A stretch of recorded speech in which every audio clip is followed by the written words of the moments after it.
शाफी सादी वक्फ बोर्ड के चेयरमैन है, ऑनरेबल चेयरमैन है। सरकार आप बीजेपी के चेयरमैन है, बोर्ड के चेयरमैन है, और भाजपा से 2 बार मेंबरशिप बनाए और 1 बार चेयरमैन बनाए हैं। तो इसका मतलब बीजेपी बोल रही है। अब कांग्रेस सरकार कर्नाटक में आई है तो ये तमाम कर्नाटक मुसलमानों की ईद हुई, ईद मनाए, हमें मुसलमान ईद बनाने में सरकार आई, तो इसमें बीजेपी और आरएसएस के फोर्स की क्या जरूरी है? दबाव क्यों ला रहे हैं? तो आरएसएस की दबाव ला रहा है ये Shafi Sadi. As a chairman, as a maulana मेरी इज्जत है उनको, वो उन्हें साबित करना है। एज ए चेयरमैन वो चोर है, डाकू है, केडी है, अक्यूज्ड है, और जो केस मैं डाला वो केस में बेल नहीं लिया है, पुलिस के आगे नहीं आया है, कोर्ट के सामने नहीं आ रहा है, छुप के फिर रहा है, छप के फिर रहा है। उन्हें, इन्हें और चिक्कड़ बाबू दोनों बेल नहीं लिया है केस में। इसका मतलब क्या है? कभी किसी टाइम से उसको उठा के गाड़ी में बिठा के जा सकता है पुलिस कर्नाटक।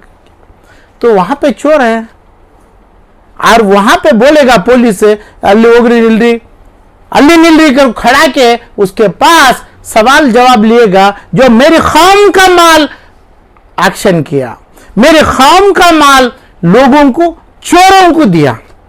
आज जो 14, 15, 17 करोड़ रुपए दे के वापिस छिना रहा है, वो बोल रहा है 17 रुपए भी मेरे पास नहीं है। ऐसे आदमी को 3000 घर बनने की इजाजत दिया हो, कौन दिया? शाफी सादी।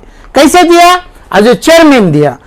क्या करेगा? जो डिमांड अच्छी है, तू जितने चोरों को माल दिया, जितना माल वक्फ बोर्ड में दिया, तू 4 साल वक्फ बोर्ड का आरएसएस का था, कितना माल लिया, कितने के ऊपर केस डाला, कितने एनक्रोचमेंट के ऊपर रुकाया, क्या किया? तू बोलना।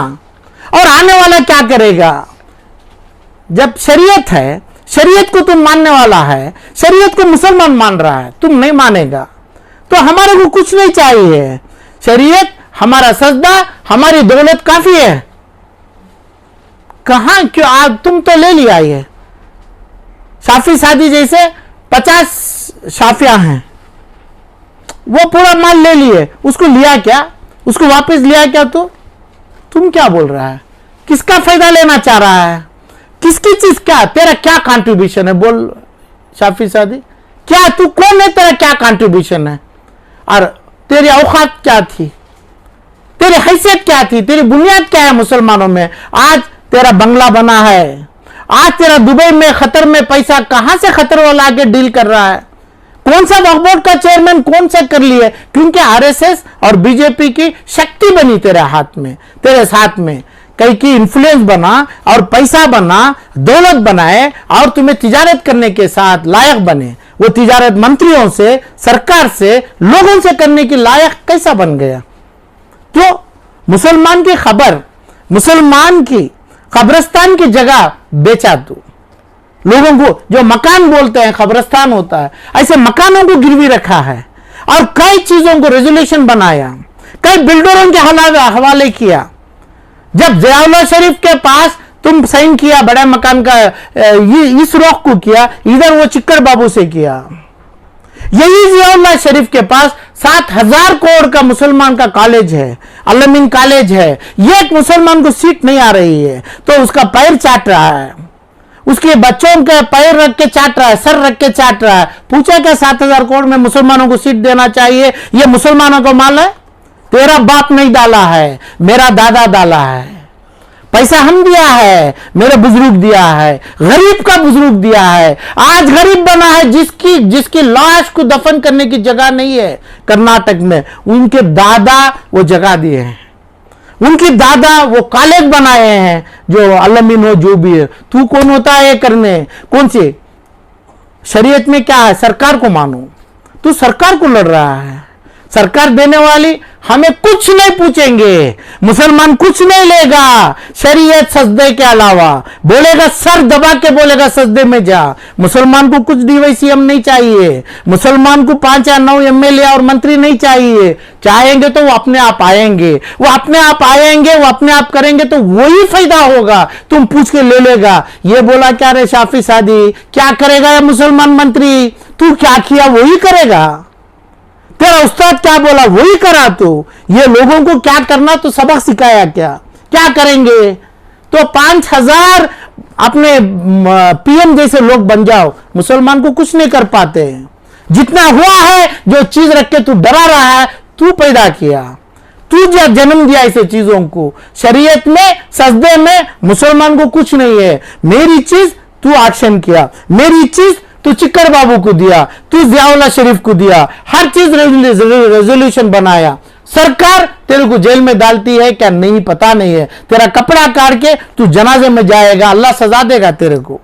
तेरा कोई हकूक नहीं है, तेरा कोई कंट्रीब्यूशन नहीं है। तेरी हर चीज की दौलत, तेरी हर चीज की चीज का हिसाब लोग नहीं पूछे। कौन बना? क्रिमिनल नहीं है क्या? तो क्रिमिनल काम करता है, पुलिस को सपन नहीं रहा है। ये केस में, मेरी केस में कोर्ट के सामने जा नहीं रहा है, बोलना कोर्ट के सामने बेल लिया क्या? तो तब तेरे को बीजेपी की हुकूमत तेरे को बचाए। तुम भी मेरे ऊपर एक केस डाला, गंदा केस डाला, शर्म नहीं। 10,000 रुपए आलम पाशा पूछ रहा है, खबरस्तान की जगह में घर बन रहा है बड़ा मकान में, वो रोकने के लिए बोला, वो भी केस डाला, उसमें मैं बेल लिया। जब मैं बेल लेते हुए रेस्पेक्टेड मैजिस्ट्रेट पूछा तुम क्यों बेल ले रहा है, मैं तेरे ऊपर बोला, उसके खिलाफ और भी दूसरा एफआईआर तेरे ऊपर डाल रहा है। मैजिस्ट्रेट दूसरा एफआईआर डाल रहा है, तो तेरे को क्यों आरएसएस तेरे को सपोर्ट नहीं किया क्या? बीजेपी सरकार सपोर्ट नहीं की क्या? नहीं करती तो तुम क्यों नहीं बेल लिया? क्यों नहीं पुलिस को सरेंडर हुआ? क्या जवाब दिया है पुलिस में? क्राइम नंबर तो है ना तेरे ऊपर, क्यों नहीं किया? कितने महीने हुआ? इतना बड़ा मुजरिम है, कोर्ट के सामने जाने के लिए तो अब्सकॉन्डिंग है, तो दुबई जाता है, तो खतर जाता है। ये लोगों से क्या ताल्लुकात है? कर्नाटक औकाफी प्रॉपर्टी को, कांग्रेस से भी तेरे को क्या ताल्लुकात है? भाजपा का नाम तुम खराब कर दिया, तो धोखेबाज बन गया भाजपा और आरएसएस का। तो कांग्रेस में क्यों घुस रहा है? वो अपने आप अच्छे बन जाएंगे, नहीं तो अपने आप जालिम बन जाएंगे, अपने आप जालिम चीफ मिनिस्टर बनेगा। वो खबर को जगह नहीं है, तेरे को उसका सदर बनाया गया। मुसलमान के खबर को जगह नहीं है बेंगलुरु में। कहां जा रहा है? अपना मौता लेके जा रहा है, अपना सिंह संद्रा और अपना वीर संद्रा छोड़ के जा रहा है अपने दफन के लिए। तो हर एमएलए जो तू जिसका नाम ले रहा है वो चिट्ठी दे रहा है खबरस्तानों मसाजिदों के बेंगलुरु के अंदर मफ्तून के लिए। कहां है जगह? वो जगह लिया क्या? वो जगह के लिए काम किया क्या? जो ऐसे ही मंत्रियां बने थे उनके पास जो जगह है खबरस्तानों की, वो वापसी का दावा किया क्या? क्या करेगा? और खबरस्तान की जगह लूटेगा, खबरस्तानों में बंगले बनाएगा। तेरा बंगला कैसा गया? शरीयत छोड़ के काम कर रहा है। सजदे की कोई उम्मीद नहीं है तेरे को। सजदा जाके ये लोगों के सामने कर रहा है, पहले भाजपा के साथ किया। और ये बात क्लियर कर दे, तो आरएसएस का है क्या भाजपा का है? क्या उनको धोखा दिया क्या नहीं दिया? कांग्रेस में कैसा आया? कांग्रेस में क्या मांग रहा है? किसको मांग